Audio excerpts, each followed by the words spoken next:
Alors, bonsoir.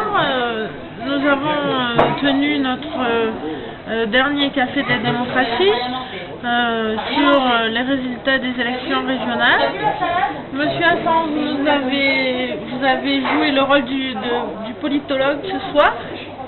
Est-ce que vous pourriez nous dire ce que vous avez pensé de la participation ou de l'abstention dans la région et au niveau national du premier tour au deuxième tour? Alors, l'abstention, comme à chaque élection depuis un bon moment maintenant, est en progression, à deux exceptions près, notamment la présidentielle de 2007. L'abstention devient bien chronique. Alors, cette abstention, elle est multiple et variée. Hein. Il y a les abstentionnistes chroniques, il y a les abstentionnistes qui n'ont pas été intéressés par cette élection spécifiquement. Il y a toute catégorie d'abstention, ceux qui ont voulu sanctionner Sarkozy, ceux qui ont voulu sanctionner la classe politique, c'est pas exhaustif. Et donc record d'abstention, il y avait 52% au niveau national pour le premier tour et 48% pour le second tour. Sur la région, on a un premier tour avec 55% d'abstention, c'est-à-dire 3 points de plus que la moyenne nationale qui était déjà pas brillante. Et on a la même abstention pour le second tour qu'au niveau national, aux alentours de 48%. Que pouvez-vous nous dire s'agissant du vote pour le Front National et pour l'extrême droite au niveau régional, localement, les identitaires?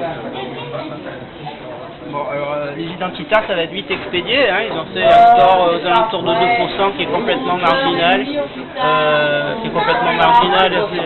Surtout que les identitaires étaient menés ici par le maire d'Orange, Jacques Bompard. Score environ de 2%, complètement marginal. Sur l'extrême droite, il y a quand même un effet d'optique sur le vote Front National, puisque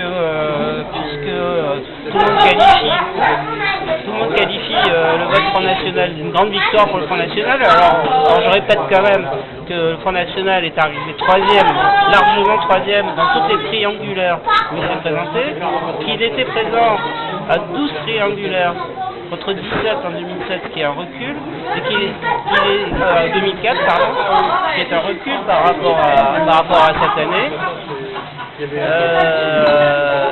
Troisième chose, en nombre de voix, le nombre de voix du Front National en 2010 est inférieur à ce qu'ils avaient fait en 2007. Enfin, ils ont perdu une quarantaine d'élus municipaux, régionaux, pardon. Alors il y a le cas spécifique, il y a le cas spécifique de PACA et du Nord-Pas-de-Calais où Le Pen, sur leur nom, Le Pen, père et fille ont fait des scores aux alentours de 23% très importants, mais de la victoire c'est toujours largement troisième dans chaque triangulaire où ils se sont présentés, y compris en PACA et dans le Nord-Pas-de-Calais. D'ailleurs c'est intéressant parce que ce sont deux électorats, l'électorat d'ici qui est un électorat petit bourgeois, séduit par les thèses sécuritaires et anti-immigration de l'extrême droite, tandis que l'électorat du Nord-Pas-de-Calais de Marine Le Pen est plus un électorat ouvrier et qui est plus saisi par la désespérance sociale. Que pouvez-vous nous dire des ambitions de Patrick Allemand quant aux résultats sur Nice? Il a déclaré qu'il se mettait en campagne pensant que la mairie était gagnable. Alors, je peux dire sur la sociologie niçoise, parce que ce soit Patrick Allemand ou un autre, peu importe en fait. La sociologie niçoise est très lourde. C'est-à-dire qu'en gros, il y a un électorat de 60% pour la droite et 40% pour la gauche. Grosso modo. C'est-à-dire qu'il faut des circonstances exceptionnelles.